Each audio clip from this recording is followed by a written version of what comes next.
Good morning, writers. Let's get started by filling out our writing learning intentions. Fill out today's date, and then today as a writer, I am working on looking for deeper patterns in my book. Writers, in the first part of this unit, you learned a lot about how to write the different parts of a literary essay. Things like how to angle stories so they support your claim, how to collect examples and turn them into lists, how to select quotes that make your case. Now we're starting on a new bend in the road of this unit, and we are going to work to write literary essays that are a giant step beyond any that you have written before. I want you to know that the quality of a literary essay not only comes from your writing, but also from the reading work you do.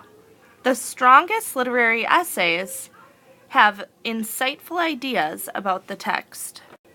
Thinking back to that essay that a student wrote about the book Fox, it is a really well-written essay, and the main claim was supported with small stories and lists and carefully selected quotes, and it was very clearly structured out into paragraphs.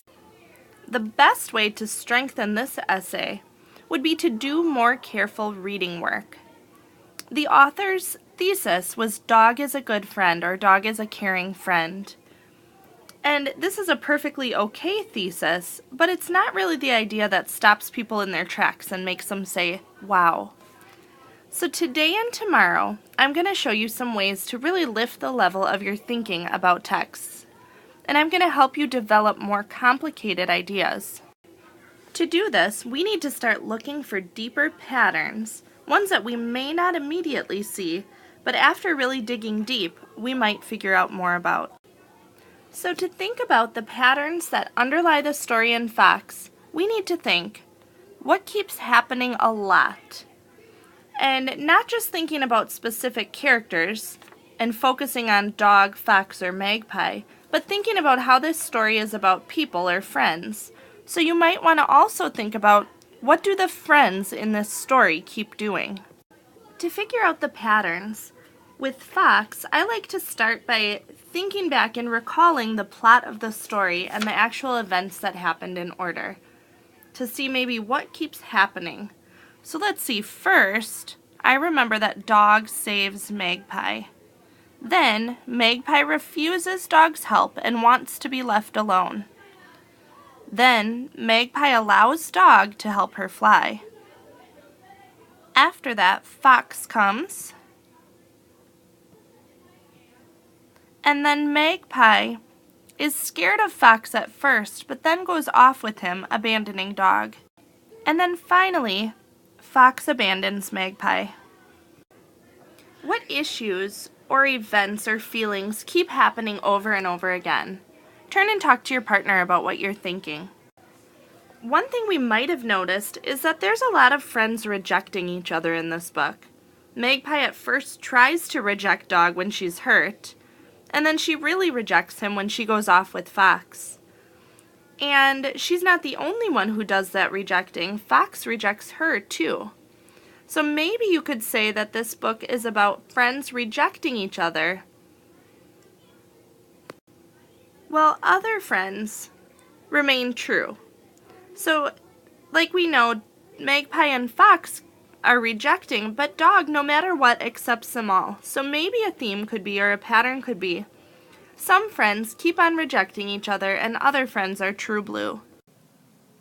At this point, all of you should have a new story at the carpet that you're going to write an essay about. It might be Number the Stars that you have decided to write about.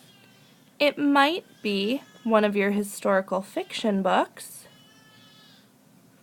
Or it might be one of the stories maybe one of your friends wrote an essay about the last week.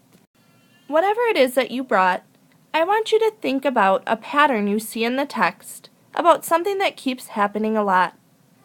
Tell the plot of the story to yourself, listing maybe on your fingers what happened first, next, after that, and so on, and think of what type of pattern you might be seeing, just as we did with our book Fox. When you have thought of a pattern for your book, give a thumbs up. Here are some questions we can ask to help think about What is the text saying about this pattern that we're noticing? The first one is, what patterns do you see in your book that you want to think more about? At this point, you all should have a pattern of some sort in your mind. The next question is, can you describe some times when that pattern occurs? So thinking about specific examples of that pattern. In Fox, we had said that a pattern that we noticed was the fact that some friends in Fox keep on rejecting each other and accepting each other and so on. Let's try to think of some times when that pattern occurs.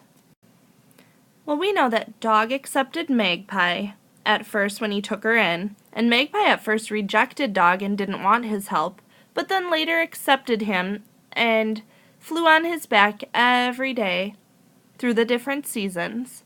And then Fox came, and Dog also accepted Fox while Magpie rejected him. But remember that one day, Magpie decided to go with Fox, and when she went with Fox, Fox rejected her and left her by herself.